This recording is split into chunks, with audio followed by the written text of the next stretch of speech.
some people will say Jim Harbaugh is a top 6 coach, top 5 coach in college football. If you want to be on the same level, nobody's going to be on Nick Saban's level, so we'll put that out of the way. One of the best coaches in the history of anything.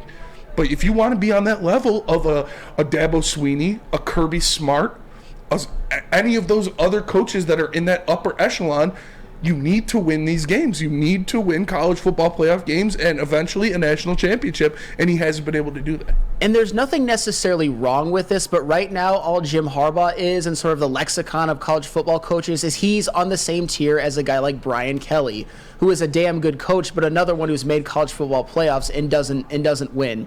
What this loss to TCU did on sort of a macro level is it's made Jim Harbaugh's tenure at Michigan overall slightly underwhelming. Obviously, what he did to stabilize the program after the 2 worst eras in Michigan football history was awesome. I loved it. They became a perennial 9-10 win team, but they would always lose to Ohio State. In fact, in 2018 and 2019, they got smashed by their rivals in embarrassing sort of manhood taking away sort of ways. And then in 2020 was the COVID year, which was the single most miserable season in Michigan football history. I'm proud that he was able to bring them back to a team that won Big Ten championships and beat Ohio State.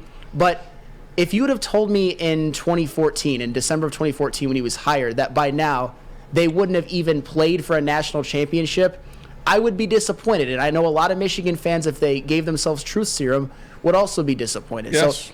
So that loss was just so huge. What it could have done for him positively, basically, put him in that top 4. Yes, it would have 100%. put him in that top 4 of college football coaches. Yes, it would have put him. It would have been like Saban, Dabo Swinney, Kirby Smart, Jim Harbaugh. Yep.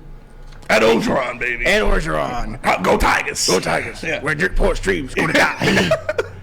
But hey, Ed Orgeron has a national championship. Yes. Well, I mean, Joe Burrow, Jamar Chase, yes, Justin Jefferson might have had something to do with it. That's But such a crazy team. such a greatest offense in college football for history. sure. Travis Etienne. Or not Travis Etienne. Clyde Edwards-Helaire. That's insane. But that's what happens when you want to swim with the big boys. You got to beat TCU, and when you lose to TCU, you got to also take the medicine. Yes. Where it takes you from being an upper tier program, like an elite program, back to being a top 10 program, where you go from being an elite level coach to just a top 10 coach.